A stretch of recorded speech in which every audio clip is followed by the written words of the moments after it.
Hi everyone, my name is Simeon Pradov and I'm the host of the Currents podcast. Today with me is my first guest. His name is Thibaut and he's the founder of Puzl coworking space. Thibaut is living in Sofia for more than 12, 13 years and is the founder of Puzl for a long time. 9 years ago, I guess, yeah. So Thibaut is born and raised in France. He was also studying in Switzerland, in the UK, and has a very broad background, international background, and of studies, of working, and so on. So I'm inviting him to give us the perspective of a French, Bulgarian citizen, and to give us the ideas and the insights. How can Bulgarian businesses start integrating their product and services in France, and what is the missing link? So Thibaut, thank you very much for coming. Tell us more about you. Where are you from? How did you ended up in Bulgaria? My name is Thibaut. I'm French. That's We to don't the hear French the accent, I'll accent. take. Yeah. I'm probably multicultural because I was born in France, but then sent to study in an English boarding school at the age of 12 years old, because I went to every school in Paris, and I'm afraid that there was not many left. And then I went to university in Switzerland, where I did hotel and company management. And then I started working in Spain. I lived in Belgium. I lived a little bit in the US, but that's actually before, because my parents, it was when I was very young. It's not really relevant to the cultural influence I had. And then I moved to Bulgaria, probably, well, LinkedIn knows better, right? But probably 15 years ago. I first came for business opportunity. So I've always been about work. That's the one thing that really matters for me. The typical, did you come to Bulgaria because of a girl? Which does not apply to me. It was really because I wanted to try something different. The emerging markets at the time, Bulgaria and Eastern Europe, was really emerging much more than the region is now. Was very exciting for me. Which part of Bulgaria and the emerging part was interesting for you? Was it the hotel management, or which part of the business you were? Cool. So I came to buy an apartment because at the time prices were, it cost nothing, frankly. It was like 10, 15,000 euro to buy an apartment. And I was like, you know what, I'm young, I'm not married, I don't have children. I'm going to move to Bulgaria and become a property developer instead. And that's how I first came. And in fact, when I arrived, I had the option to live either in Sofia or Varna. And I decided to move to Varna because, like, I've never lived on the beach. It's pretty cool. Yeah. And this is where I started my Bulgarian career, let's call it. And 20 years, maybe more than 20 years later, because I'm 41, and I must have been 22 when I first came to Bulgaria. Yeah. And I had a 3-year gap in the middle. I've been in Bulgaria ever since. So I do love the country. Yeah. The attraction is, you guys come and you tell me the road is broken. And I'm like, great, let's make a company to build roads. It was like, it was a time where you could do anything. Everything had to be done. And I think when you're an entrepreneur, it's very exciting because you don't really have limitations. You don't really have, like rules to follow, to respect. And I obviously don't mean legal rules. You should always respect those. Mostly, I'd say, related to the culture and everything. In France, it was, at the time, it was a bit, well, I'm sorry, you're too young to start a business. Why don't you go and work for someone else first? When Bulgaria, the country was already owned by the younger generations. And that was very exciting for me at the time. It still is. You just mentioned that you made a comparison. In France, you're too young, but in Bulgaria, you're too... it's okay to start a business. But you're getting too old. Huh? Did you find your friends here fast, or an ecosystem where you can start building your your business? Was it easy back in the days? Um, Or it was I think that the main particularity, sorry, some words still French, right? So they don't come out easily. Was that in Bulgaria, on the first approach, and it's true to mostly Eastern Europe, in fact, probably not just Bulgaria. On first approach, there's always this sentiment of like closure. People are not opening up straight away, so it takes a little bit of time to actually get through the door. But once you're through the door, people are super friendly. So this initial step is a bit longer than it could be in other countries, but once you're in, you're in. You win. And how long did it take for you to learn Bulgarian? Or you're still adapting, huh? So the mistake that I did first is I didn't learn how to read and write. And obviously the alphabet is different. And I remember the first time I read my name and I was like, I didn't know it was my name. And I was just playing around trying to read something. I was like, Thibaut. And I was like, damn, that's my name. So I learned the alphabet. And that's probably the classes I took. I think I took like 5-6 classes to learn the alphabet. And then since then, it's much easier. Yeah. But I've never really studied Bulgarian, sorry. And so I speak it street Bulgarian, but I'm not afraid of mistakes. Right. I mean, I speak like 3 languages and Bulgarian is the 4th one. Yeah. And so the way to learn a language is just not be scared, right? And just get out there and speak and Just improvise. Correct. And did you find any special attitude towards yourself from Bulgarians because you're French? Is there anything that... Actually, it's quite funny. Bulgarians have a positive discrimination towards foreigners. Positive discrimination? Yeah, it's pretty lame. You guys think that because we're foreigners, we're better. And it's something that I constantly have to work and explain. And people are like, oh yeah, but that's because you're a foreigner. You've been, like somewhere far away. You must have so much more experience. No, it's not true. I mean, all my friends in Bulgaria are Bulgarians. I mean, I'm integrated, right? I'm not trying to stay with foreigners or anything. And that's the main thing I felt. And how do you think that can be improved? Because you definitely found a problem now and you stated it. I think it's being improved naturally because we're reaching a period where everybody travels, right? Yeah. So the more you travel, the more you discover that it's not better outside. Then you think, actually, it's pretty cool in Bulgaria. And that leads to natural improvement. So it's one of those things like the new generations behave completely differently to what the previous generations did, or how the previous generations did. Definitely it's getting better because part of the EU, now Schengen and all that. But what qualities of the environment you find positive? And yeah, that's one thing. And then we can compare these qualities with France and trying to make a little more deeper comparison. I'd say that one of the things that it's very difficult for me, right? I mean, before this discussion, I literally went to speak to friends and I'm like, guys, I mean, how does it feel to deal with French people? Yeah. And well, first of all, Thibaut, you're not really typical French.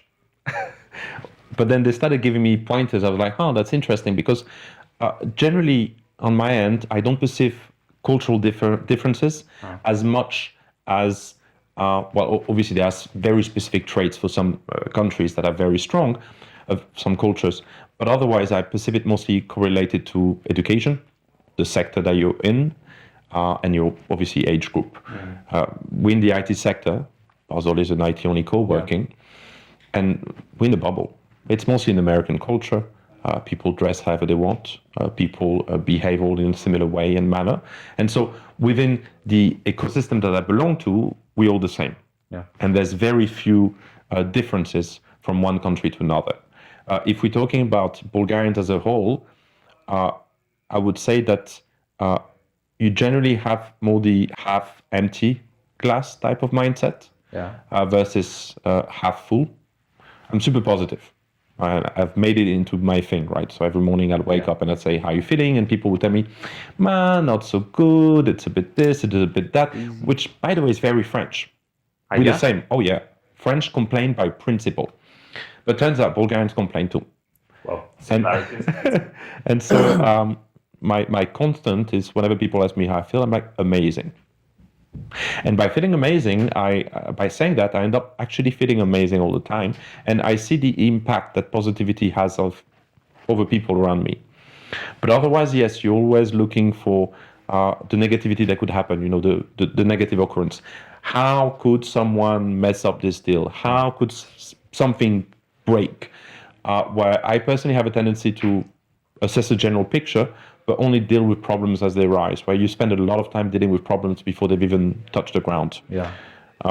And it's a bit too much at times. Maybe that's the difference between the people who are working in business development and sales and people-related jobs, with compared to the software developers or this type of very highly analytical job where they have to assess all the problems before they even come, so they can.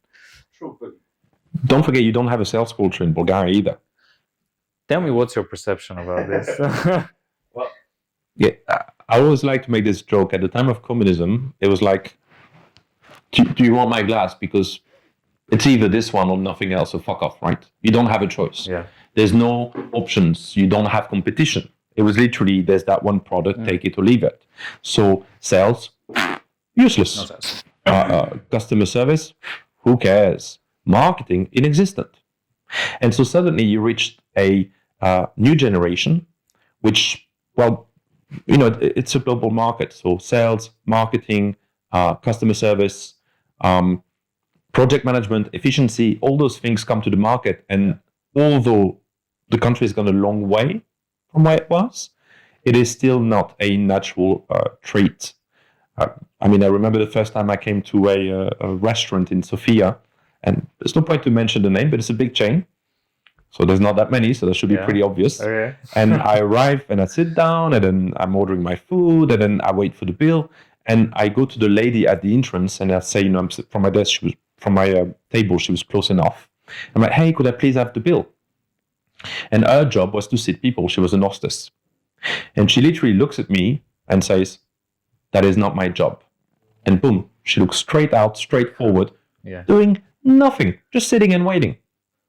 And I literally just stood up and walked out.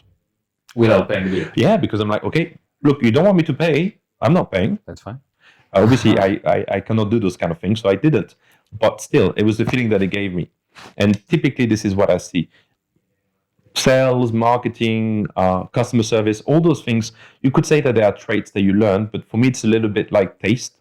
Yeah. They're things that you develop from the youngest age, through your parents, through the places that you visit, through your experiences, and it's not something that can be, it can be taught, everything can be taught, but when it's natural, you're always going to be better at it. So there's still a few years to go before Bulgaria, and most probably Eastern Europe as a whole, grows with those aspects.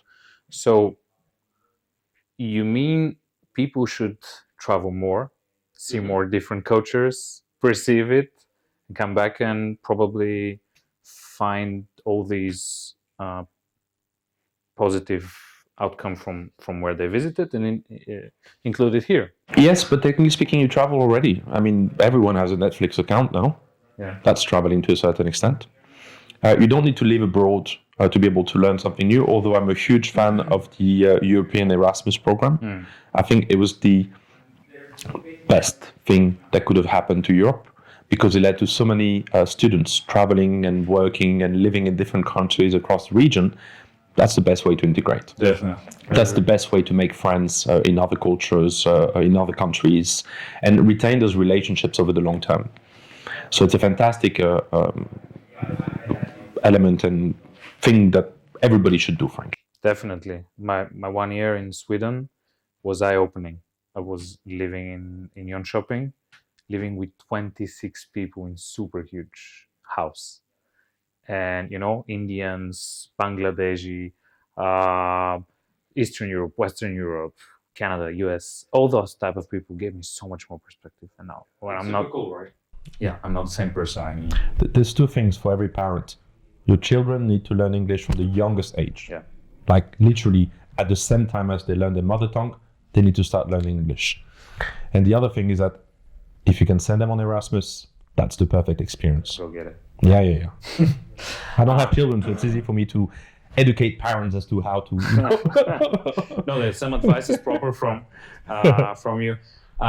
Let's dive deeper into the sales and marketing issues that you just mentioned. You said that due to the communism, people couldn't really develop these skills because it was not free market, it was a planning market. I don't know. Planowa ekonomika. Yeah. Planned economy, I guess. Yeah. And here in Puzl, there are multiple people with different startups and agencies. How are they coping with these problems that you just mentioned with the sales and marketing? Because they want to expand their reach. Well, trainings, I guess, potentially distributed teams, but also the IT culture is different. We're much closer to this. I mean, if you're in IT, first of all, you speak English, which means you have access to any sort of English knowledge, English culture, and it's everywhere. Yeah. You know how there was this thing that came out a few years ago about the Airbnb democratized the New York design flat, because suddenly in every single city of the world you'd have this New York interior style designs for flats. You would be able to rent a flat anywhere in the world as if you lived in New York. So it's the same for everything else. You have this spread of like the stronger culture or elements of different culture, and it's all mixing. So when you speak the language, when you communicate with people from the outside, and I mean outside of Bulgaria, but even outside of Europe or outside of Eastern Europe, you naturally pick things. Yeah. So the gap there is, I would say, different, and people have learned already. Experience comes, like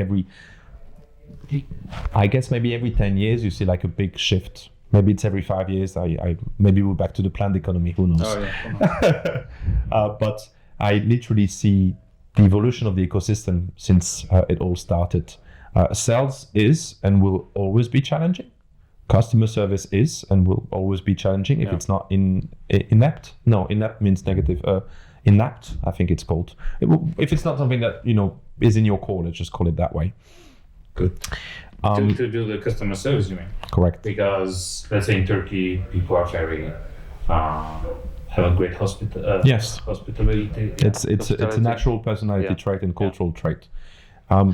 Sorry to interrupt you, but that's not the case always. Because if you visit villages or small towns around Bulgaria and you see that people there are super kind, they want to offer you food, they want to sleep. So it's the old people with their mentality that are very open-minded and they want to explore more. So I think it's something within the big city that you've always got the big city arrogance, right? I mean, everybody hates people from the capital city.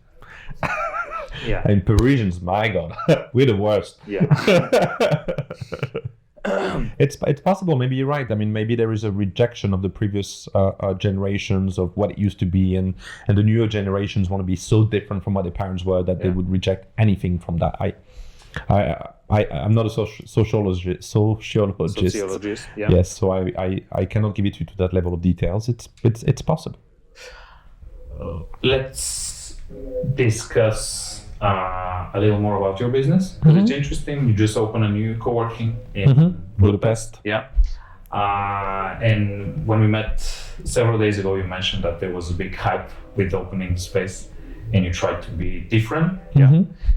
Tell me, what are your goals there, and how did you open the place coworking? So Puzl coworking is an IT-only coworking. The reason why I wanted to focus on the community is that on a specific substrate, right, of the market. So I feel that every needs are different. Every sector has a different need. I could give you an example. A lawyer cabinet would need to spend a lot more time in meeting rooms, and those meeting rooms should be representative, because the idea is to welcome clients and do a full sales pitch, and that takes time. IT does not care so much about those. IT needs stand-up rooms. Lighting is very important, but it shouldn't be too strong because we all work in front of PCs all day long. So there are specificities to each sectors, and I felt it was much more valuable to focus on a substrate so that we could create a space that caters to the needs of a sector. In addition to that, creating a community is very difficult. When I started Puzl, people were like, "You're crazy, Thibaut, you shouldn't do an IT community only. It's very important to have like a mix, because the beauty and the values of community is bringing people from different cultures, different sectors, etc." And But I don't agree. I agree and I don't agree. The strongest communities have always been created around a shared passion, hobby, or work. Yeah, interests. And so it's very difficult to connect people because we all walk around with an armor. Some of us have a stronger armors than others. Yeah. And so you need to have a shared base, a shared interest. And at the end of the day, whenever you're in the IT sector, we all have the same problems. We all face the same issues. And the question is, do you have the solution to that problem, which is experience, right? Or you don't have it because you just don't know. And you need to go through a process of trial and errors until you fix your problem or find a solution to your problem. And as a startup, every single mistake are costly. Yeah. And time is the only thing that you have available. We don't have much money at this stage, so it's mostly time. And so being able to communicate with someone from the community will help you because they may have the solution to your problem. So from that standpoint, I was like, okay, so I want to do it IT only. That way, the community will naturally meet, interact, be able to share experiences and also speak the same language. It's one of the most important things in sales, right? Yeah. Is you need to be able to speak the language of the person that you're trying to approach. And that's the same for fundraising. Because to a certain extent, everything is sales at the end of the day. Yeah. So that also allowed us to create a brand that spoke the language of our community. Now, when it comes to expanding in Budapest, we're back to, it was probably the hardest things we've done, frankly. Buying a building in a new country, understanding how the legal framework. Did you buy it? Yeah. Okay. I mean, we're looking. I'm a big fan of converting old factories and repurposing old beautiful buildings. Yeah. I know that in Bulgaria, all that time is considered ugly. So if you look in real estate, most people want the new flashy, shiny buildings. But in France, old is beautiful. Yeah. And so there's nothing better than repurposing an old building and giving it new life again. Sorry to interrupt you for this, but how do you find the communism architecture? Oh, they fucked the entire, and excuse my word, the F word. The country was destroyed. With this architecture? Yes. Yeah, but now we're in a building built by them, which for the purpose it's good. It's an industrial building. It's not exactly the same. Yeah. Bulgaria had Varna was called the black pearl, the black pearl of the Black Sea, or the pearl of the Black Sea. I don't remember the exact term. It was destroyed. Everything, not everything, but so much of it was lost. So if you want me to go into architecture and discuss this, we can go for it. I mean, I built I wrote a plan of the 10 rules how to potentially save Sofia because sorry to admit this, but I don't believe that Sofia has the architectural heritage that Paris, Prague, Vienna, Budapest would have.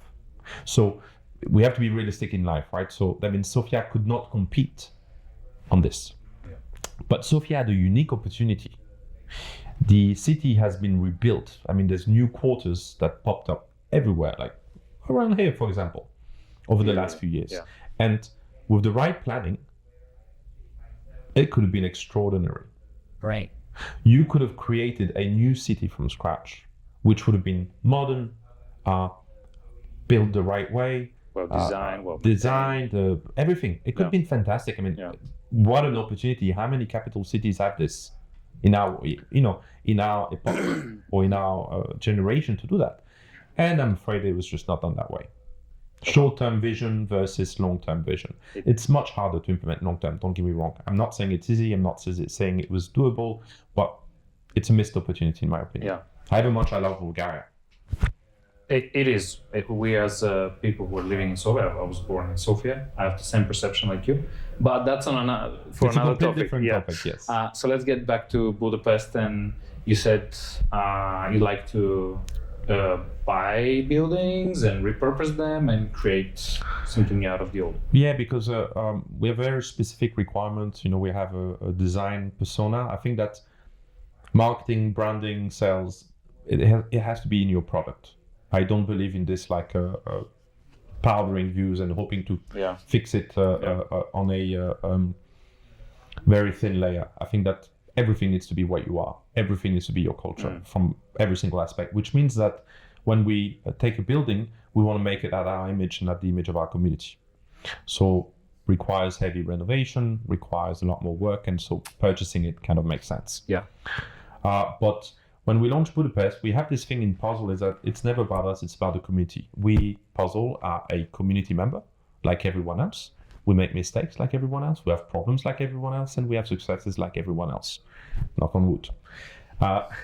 And so launching Budapest, I didn't want it to be about Puzl is growing, like mostly, when a company has such a big milestone and it's launching in a new country, it's always, well, almost always going to be about, yes, we won, we're launching, we're regional, we've done this, we've done that, it's fantastic.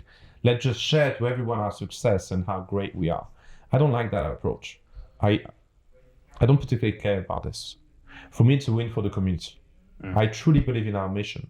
And I feel that the mission, okay, step back, the mission of Puzl is connecting IT across CEE. There's a lot of talent across the region, but each country individually lacks key skills to be able to scale. And we're also very small economies. I mean, if we have to compete with the US, I personally believe, or professionally believe, or both, that the only way to compete with the US is to work together. Sure. You have very bold ambitions. I'm always. What's the point? There's this thing, you aim at the moon, and if you reach halfway there, it's already pretty cool. So very good. So for me, the opening of Budapest is the first real step in our mission. We're now going to be working on connecting IT between Budapest and Sofia, creating as many partnerships as we can, sharing skills, helping each other, working together. And that's very exciting for me. Yeah. And so instead of making a launch about Puzl is growing, we're regional, we made the launch about, we created an event which is Meet CEE. And we invited 20, 30 partners from across the region to join and fly to Budapest, obviously also regional, local ones. And we made it all about learning. So we had office hours, podcasts happening live there, presentations, but not so many presentations, because I personally believe that the biggest value of event is not the presentation itself, but it's the actual networking around it. Yeah. So everything was focused on networking, private meetings. Literally it was a full day event, and that was our launch. It was not Puzl is launching, it was the community is growing, and now we're going to be able to meet on the regional level. And the response was great. What was the problem that you found, and why did you enter in Hungary? No problem, just needs. Okay, needs problem. Okay, yeah. And why Hungary and not any other country in the region?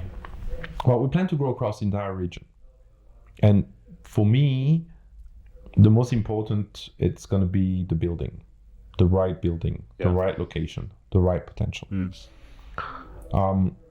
And so I don't have a fixed definition of this is the next country I'll be growing into. It's literally where can I find the most beautiful building in the most perfect location. So I guess it's a product first approach. Probably. To a certain extent. Yeah. The needs are everywhere, the community is everywhere. We all need to work together, whether Puzl is present or not, by the way, obviously, but that's pretty obvious. So I want us to grow across CEE, and just the right opportunity at the time was in Budapest. And isn't it feasible for you to just start working with property brokers and they can find you all that area? And let's say in the next 2, 3, 5 years, you can go all over the place in the region. It is, but it's expensive. That's it. The one thing about Eastern Europe, right, is that so Puzl is a real estate business. We are in the operational real estate realm. Yeah. I call it day hospitality. So it's like a day hotel, let's call it. We more or less have the same type of scope. Our members are here during the day, where people usually sleep in a hotel at night. We do events and parties, which hotels do. We have a bar, restaurant. Hotels have that too. Yeah. We have reception. We have a facility management, cleaning. So the scope is the same, which is during the day. But the difficulties is still a fairly new market, and there's no true definition of this type of investors. Hospitality investors also invest in co-workings, and when you're looking for... There is no such a definition? But no, there's not such a market for investors, so it takes much longer to fundraise and grow the business. Okay. And it goes further. Now, 10 years ago, the first few funds came in Bulgaria, right? Maybe it was even more than that, 12 years ago, 14 years ago, Launch Hub 11. Yeah. Was some of the first European funds. And VC is a investment sector that invests in startups. So it's fast growth, super high risk. Super high risk? High growth, high risk, let's call it. Yeah. So the aim is that they're thinking that, 1 in 10, 2 in 10 companies will survive, and that's why they're making their returns, but they want it to be very fast, 3 to 5 years. However, real estate is private equity. In that case, it's a smaller growth, longer term, so it's more 5 to 7 years investment. And where the VC sector is now boundless, and that's very exciting for the region, is that now, as a startup, American funds are not scared of investing in Eastern Europe anymore. On the contrary, they're excited by it. Yeah? Yeah.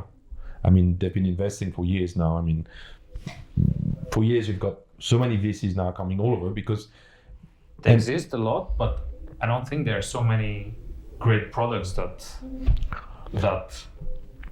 there are certainly good ones, and there are not few, but compared to other countries, I think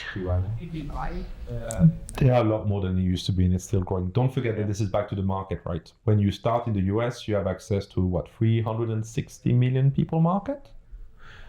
Eastern Europe as a whole, I don't remember now, so I don't want to be lying or bullshitting, but I suspect it's I don't remember now. I think it's 70 million or something like this. No, it's impossible. It's much more than that. Which one? Eastern Europe as a whole. Oh, I don't know. I don't remember. It's probably, I don't know. Let's say 150, 200 million, regardless, it's less than the US. 250. I don't remember. Anyway. Yes. When you launch a business and you launch it in a huge market directly, it's much faster. Yeah. Here you have to go through market by market. Same principle goes for talent. If you're looking at Bulgaria as a 6 million population, and you compare it to 360 million, well, if you're tapping into a 6 million talent pool, well, it's not the same. So this is generally the reason why potentially there are less. No, it's normal, in fact. I mean, if you just look at a percentage of the population, but if you actually look at the percentage of GDP and everything, Eastern Europe is growing 2 times faster than Western Europe. That's true. So it is catching up, and it is catching up fast. So I'm not worried about the region. I'm excited about the region. Very good. Something that you just mentioned was connected that, here in Bulgaria we're 6 million or 6.5. We need to adapt to every different country that we want to enter and do business there. So can you give any advices to the audience regarding this process of adaptation? Well, I picked the IT sector for a reason. The adaptation is much smaller. Yeah. Same needs, same wants, same culture, slight variations, hating on different things, loving different things, but otherwise it's very much the same. So it's much easier to scale across a region when you focus on one sector. When it comes to it really depends on who your market is, what your market is. There are some slight variations, but I've realized, because you did send me the questions, right? So I read them. I was like, I have no clue. I mean, I have no clue. I mean, I naturally, I guess, adapt. So I could tell you, for example, that when I'm talking to a French person, I'd completely change most probably my way of standing, my way of sitting. French people would judge a lot more your education. So I don't think it's where you come from, it's how you were educated. In addition to that, how are you educated? In what terms? In terms of lecturing, how you eat, or how you talk, mannering, or mannering? It's body language, mannering. Okay. It's all those things.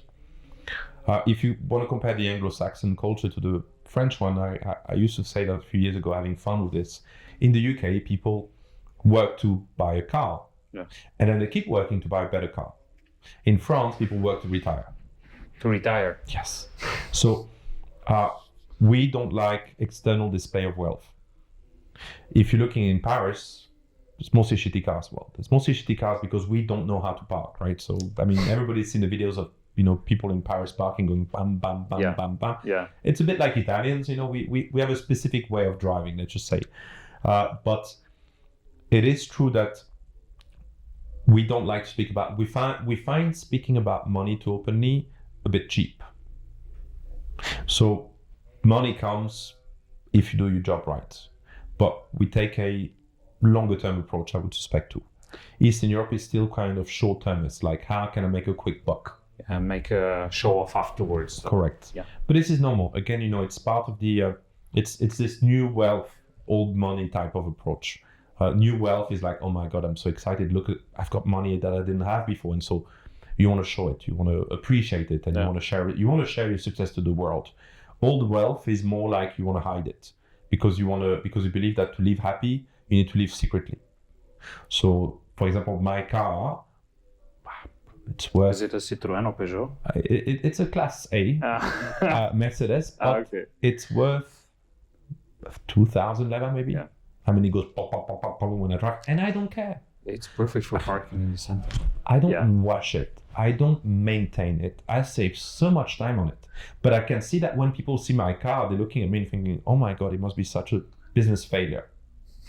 But it's okay.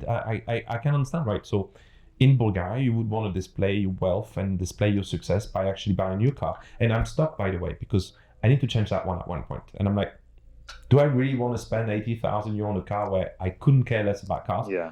The answer is no. I think it's a waste of money. So I'm sticking to my beauty. Well, that's something that definitely it's a big difference between us Bulgarians and French people. But are there anything else in terms of business, but not only well educated, but in terms of business, how you would some of my insider data, which I did interviews before that, were telling me, and I would agree because I'm the same. French people are very loyal. Loyal. So it takes a while to build a relationship. You need to build a personal relationship, but it cannot be forced or pushed. But once it's built, we remain loyal. Yeah. Because we have a long-term approach. Trust is very important. And once trust is there, it will not be broken on our side. At the same time, sorry guys, but Eastern Europe still doesn't really have a great reputation in Western Europe. It is much better. If you're in the IT sector, it does not matter anymore. Yeah. But otherwise, there's still like this. Let's not discuss the IT sector because it's just the bubble. Let's try to get out of this sector and analyze a little more. Well, a lot of people lost a lot of money 20, 30 years ago in Eastern Europe. And so there's still this... A lot of people from France? From everywhere. Yeah, okay. Just people who are investing. Western Europeans at the full of the wall were like, yes, huge opportunity. They went crazy. And a lot of them lost a lot of money. Yeah. So this is obviously the older generations. They probably reached, 50s, 60s, etc. now. But this kind of remains as a worry. And this will remain. So which means you face a hurdle if you want to be creating, a relationship with Western European and you're not a digitalized type of service. And that just requires a bit more work at the beginning. Yeah. But to approach French people, I'd say build a relationship, be respectful most probably, and aim at long-term. Long-term game, that's what I wanted to... Not the short-term game. I don't believe in the short-term game anyway. So what you're saying is that relationships are crucial, yeah? Yes, I would suspect so. Yeah, I can only suspect relationships are more important than products or services themselves. Or it's kind of in the middle. Well, it can never be one or the other, right? At the end of the day, if you're trying to sell to someone something which is useless, it's going to remain useless. Yeah, what I mean is if you have competition, which already exists for different services, the product owners or the entrepreneurs, they're focusing more on this relationship and long-term perspective and mannering, behaving. And that's what will... Correct. I think that the mannering and behaving would be the first step. I don't think that if you approach a French person and tell them, hey, we're 50% cheaper, they're going to trust you. It may work. You never know, right? I mean, again, France, and it's super difficult to make generations nowadays because of the Netflix culture, because it's all been mixed around, right? I mean, France is multicultural. Yeah. I mean, the percentage of French people that have lived abroad is probably pretty high. The percentage of French people that are from outside France origin, whether it's the colonies or Europe as a whole, is very high. I mean, I'm probably only 50% French myself. So it means that there are a lot of different variations. But it is true that, in Bulgarian, you have the formal speech, right? Vie. Like we have in French is vous. And in English, you do not have it. And it's true that the last time I went to France, I don't like the vie type of form because I like to be casual. And when I went to France, I was like, hey, what's up? How's it going? And everybody around started talking, Mr. Taittinger, how are you doing? And I was like, okay, I did mess that one up. You've become too balkanized. Yeah, totally. I mean, and so I have a tendency to forget that, but it's a different thing. It's a rejection of my roots, probably, or something like this. But it is important to be adaptive, yes. Adaptive? Yeah. Good. So you give us a lot of interesting insights about the French perception. But can you describe, let's say we want to teach people well-mannering. Well, we're not trying to do that because it's probably coming from the family and from the young ages, but what are the most important things? Or how would you frame it? That's interesting. For people who were not studying French. But that applies everywhere, I would say, right? Yeah. I mean, there are Bulgarians who are better mannered than others. Sure. What are these better manners in your perception? Well, I don't believe in this, you see. You don't? No, I mean, as a person, I don't believe that you should be treated from where you come from. I believe that you should be treated based on your skills and your experiences and your brains. But that's me. Yeah. I don't watch a series. There's this new series on Netflix about English law that becomes a drug dealer. Just watch that and mimic it. Yeah. Good. I mean, the handshake is super important if you're facing the person. They're the same rules everywhere. What percentage you look at the people. How you respect the privacy. How you stand. How you sit. So don't sit like me. Don't sit like a pig. I think these are the same everywhere, right? Yeah, probably they are. And plus, France was for many ages on the highest of the diplomacy, and everyone was teaching, was learning from them. So I think that's what makes it interesting to understand a French perspective of this. But anyway, look, what I can tell you is that in the UK system, because I was educated in England, people teach you how to make money. In France, people teach you how to think and how to think strategically. Okay. So if you want to convince someone to work with you, give them the strategy. Be open-minded and share with them the details, because that's what they're interested in. It is said that French people do not listen unless you tell them the why. The why. So don't be shy to share the why. What is the true value? Not trying to push and force your way through talking about money, which is what you do in the UK. That's one of the things that I love the most about the French culture. You can go anywhere, meet anyone, they will teach you something. They will teach you something interesting that you did not know. Whereas in the UK, it's mostly how to make money, right? It's an American culture. Yeah. So it's always about, how you can make more money, how you can achieve more, etc. Where in France, it's much more about, talking, learning. So if you want to create a relationship with French people, again, it depends who you speak to, but you could speak about Eastern European art, culture, poets. Yeah. Which I guess is important for this part of the world, and I would suspect this could be a way to connect. That's a very great aspect. I think it's very insightful because the more you know about history or geography about certain region, you can definitely have bridges and topics to discuss with that people. But at the end of the day, it's about the person you have in front of you, right? Yeah. I mean, that's. If you like football, I'll talk to you about football. If you don't like football, I ain't going to speak to you about football. Basketball. And because you mentioned that it's crucial to have the vision and the mission and the why, tell us more about your mission vision, connecting with all the IT people and for me, everything is about the why. Yeah. Why we're doing things, and this is the only way that my brain can function. If you do not provide me data, I don't understand it, and I'm not gonna remember it. In fact, that's probably why I was a terrible student, because learning by heart without being explained the logical understanding behind, so that I could understand the mechanics, which is what to me is beautiful, right? I find beauty in understanding how every little pieces of the puzzle, obviously, connect to each other, and then the broader picture is created from millions of little elements that I put together.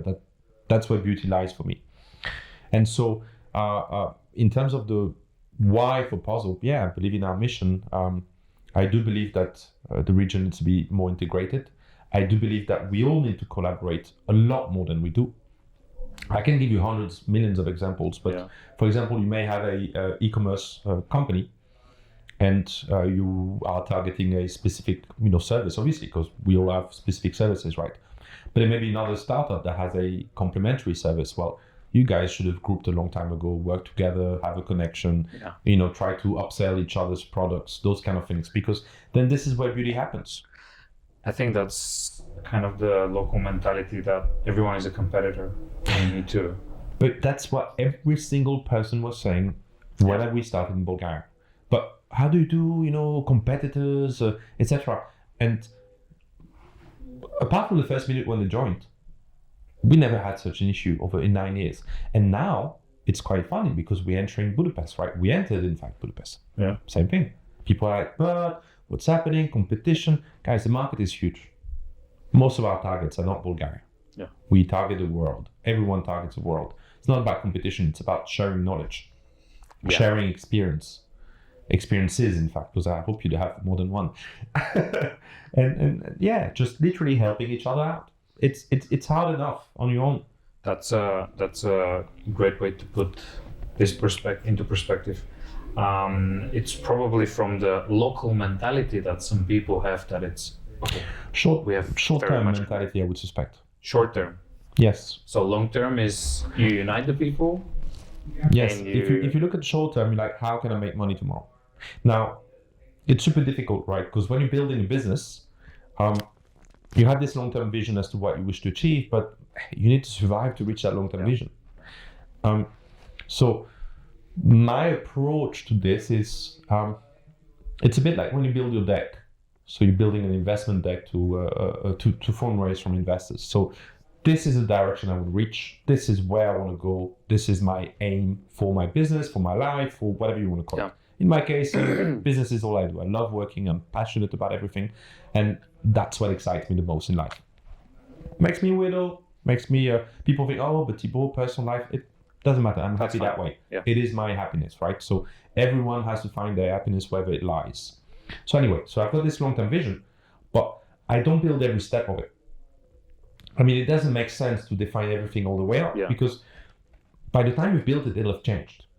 So for me, the long-term vision is the direction that I want to take and the main principles that I apply to everything that I do. So I take a long-term view in everything that I do, which means that I'm not interested in controlling every single tiny aspect.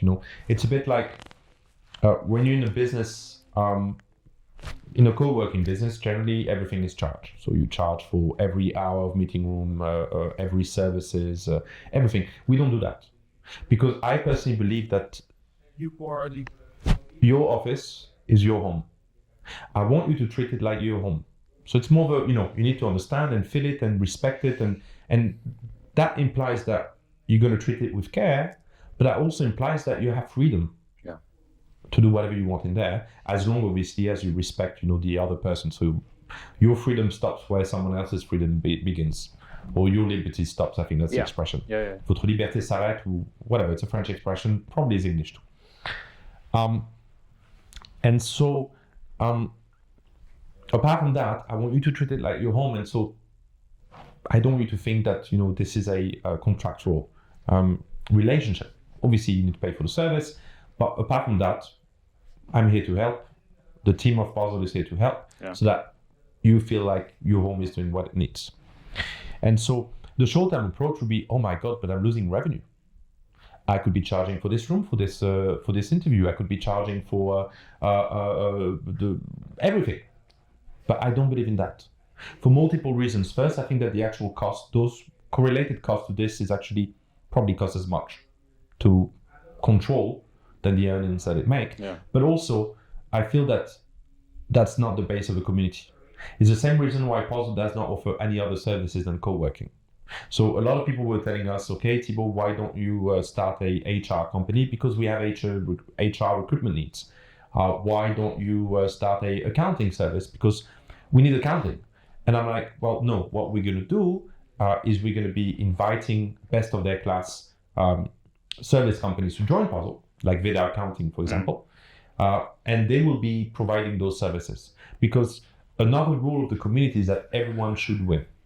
Everyone should benefit. It cannot just be Puzl. It cannot be just another member. It needs to be everyone. It's about sharing, right? Respecting each other, all being on the same level and sharing.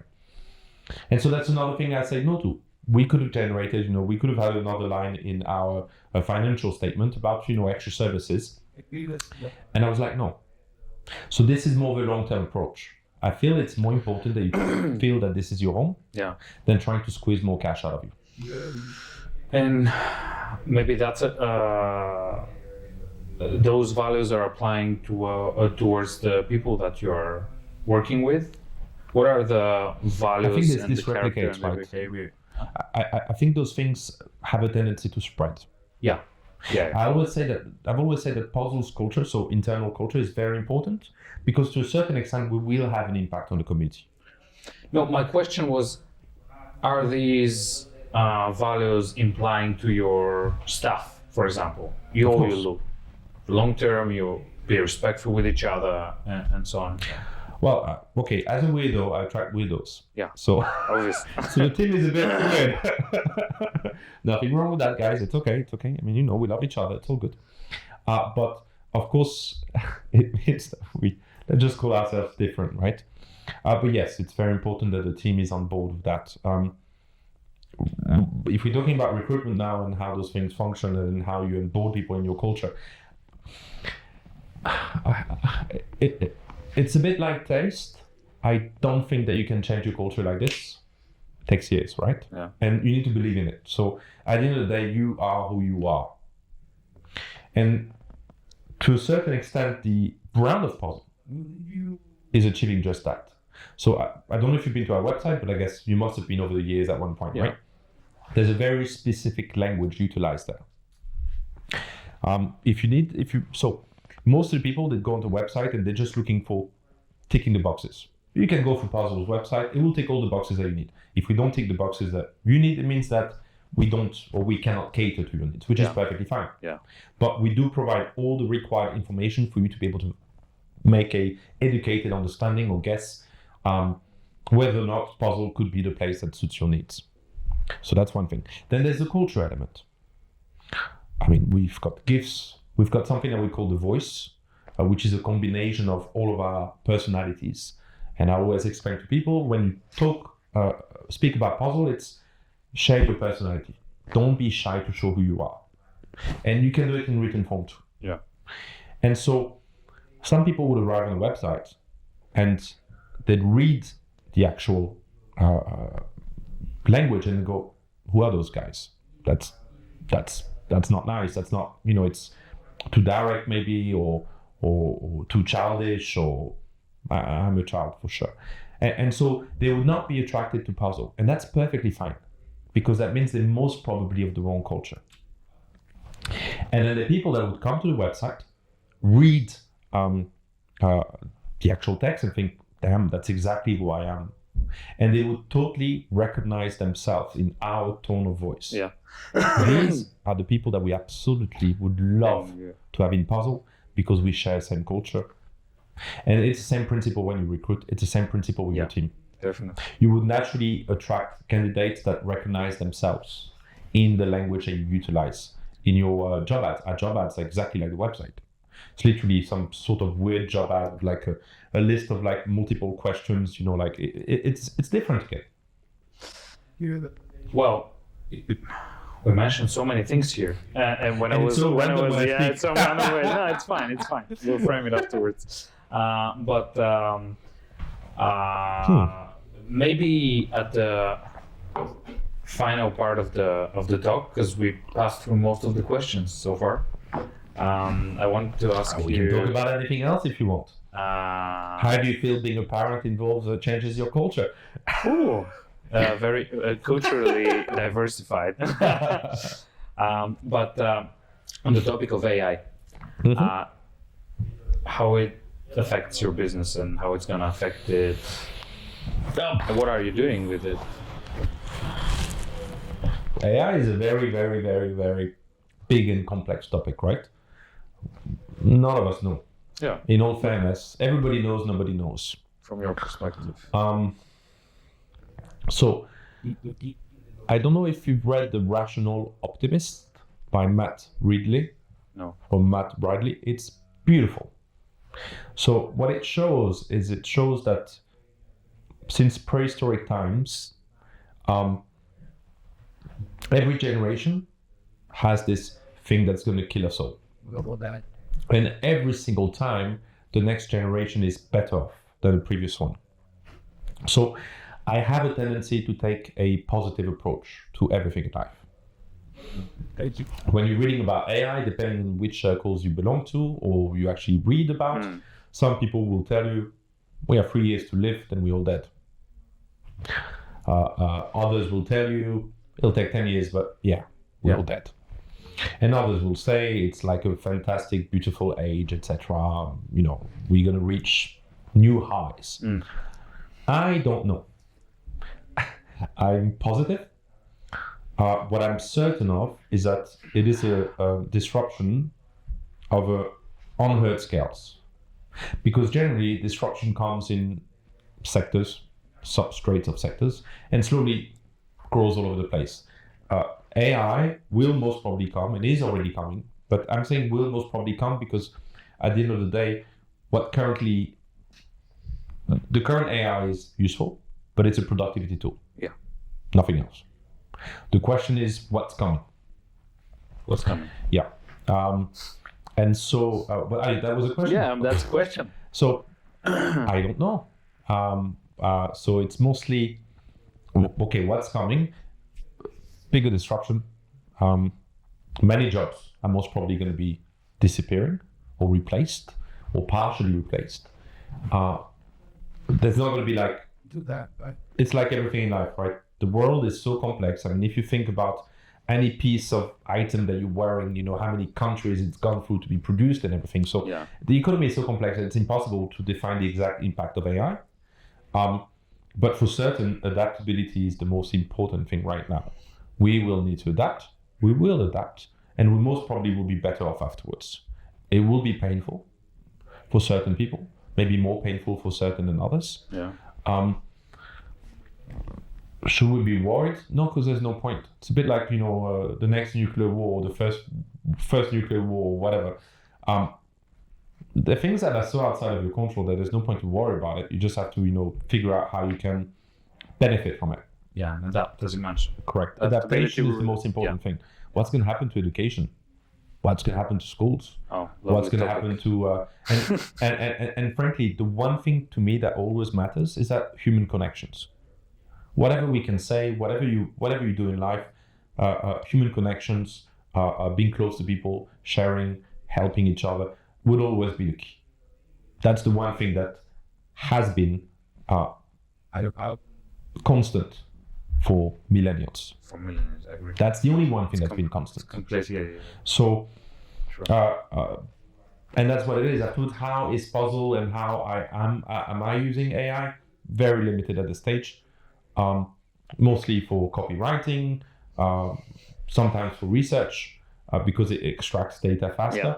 Yeah. But to me, that's all it does at this stage. It's going to automate all the painful tasks, and that's wonderful. people. But other than that, how far is it going to go? Well, that's a real question mark, right? Yeah. I mean, there's multiple scenarios that you could think of. I mean, you could say that, okay, well, AI is taking over the world. It can work with robotic directly. Humans are not needed. We move to universal income and just, do nothing for the rest of our life. But that's an existential crisis. Is it going to take it to that level? I don't know. So at the end of the day, what can you do to plan for that? Nothing. No.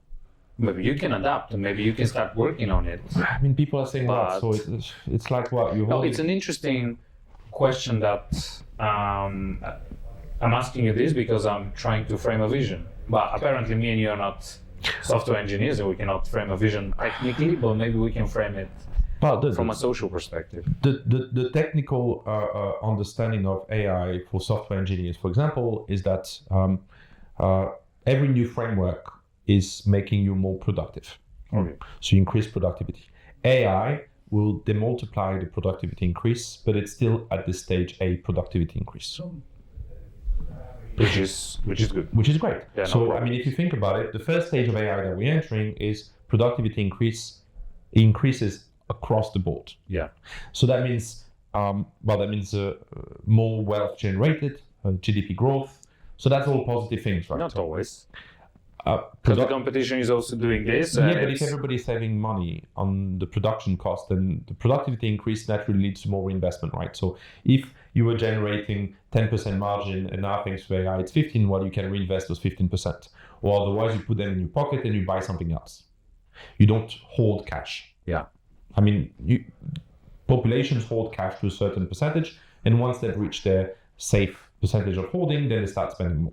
So productivity increases is the way GDP grows. Grows. Yeah. Afterwards, yes, if the productivity increase leads to everyone losing their jobs in a very short period of time, which I don't believe will happen, and then that's more maybe not here in the Balkans. Dude, you can't stop AI. So that's the one thing that's true. But here exists the boss, who wants to have a secretary because he's the boss. And in fact, this secretary, she's doing a lot. But what is a secretarial work? It's again a human. It's a human contact. It's the same principle. It's an administrative job that can be automated. But there's still this human element to it. It's again, it's a service business. So service like these, which are service towards another human being, will remain. You don't want to get a massage from a robot. However many cool videos online show like those automated things. You want like hands, right? That's why I don't think this will imply so much in the region. With certain jobs that will definitely continue, while the productivity might get improved, like with all the robotics manufacturers have robots in them installed. Definitely it's working better compared to the person who is maintaining and working on the facility. Health is a very interesting sector because to develop a new meds take forever, right? And now they're building a virtual environment where they're actually making much faster, constantly testing meds. And so instead of making a physical test to assess the value of the chemical, they can do it virtually and then remove, most of the mistakes and just bring something to the market much faster. So that also means that we're going to most probably see an exponential improvement in the health of the world. Some people say that we'll be the last generation to die. But they don't say it that way. They say our kids will be the first generation to live forever, which is a bit more positive. But the one thing I'm certain is that it cannot be stopped. Yeah. So you need to embrace it. There is no way to stop AI. Unless you cut the internet, there is no way to stop it. And the biggest threat to me is not AI as such, but is that I usually use the example of a bridge. You know how you can destroy a bridge in 1 minute, right? You just put a bomb, boom, down, bridge gone. Enough. And to rebuild it requires 10 times, 100 times, 1,000 times the effort. And that's the issue with AI, is that it will be very difficult to stop bad behavior. Humans getting AI to do bad things. Yeah. And that's why everything correlated to DevOps, social security, online, etc., all those things are going up pretty quickly. Because suddenly, for a scammer to use AI super fast. You can most probably scam a lot more people. I see that, some of the emails that I'm now receiving, trying to get, they're getting better and better, and they're getting better much faster. So it's a bit bypass the spam and all that. Yes, and then if you want to talk about the fact that will the human being remain the smartest species in the world, I don't know. I had a very interesting conversation with a friend of mine, and we were talking about, okay, so technically speaking, I mean, in his mind, AI is, we are creating a new species.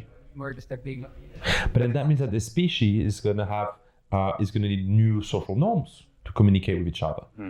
It's going to need so many different aspects, and it suddenly opens up a really interesting door, right? Is that, okay, how are they going to be communicating with each other? How are they going to be interacting? How are they going to be respecting? What type of society is AI going to build? Because at the end of the day, people will have a sense of like being a being, in fact, a sense of being. Yeah. Scary or not scary? Adventurous. Yeah, I mean, adventurous. I do believe that. I think that when there's nothing you can do about something to stop it, to block it, to remove it, embrace it, and be one of the first ones to embrace it. That's, I think, the perfect final for our... I knew you were going to say that when I say that.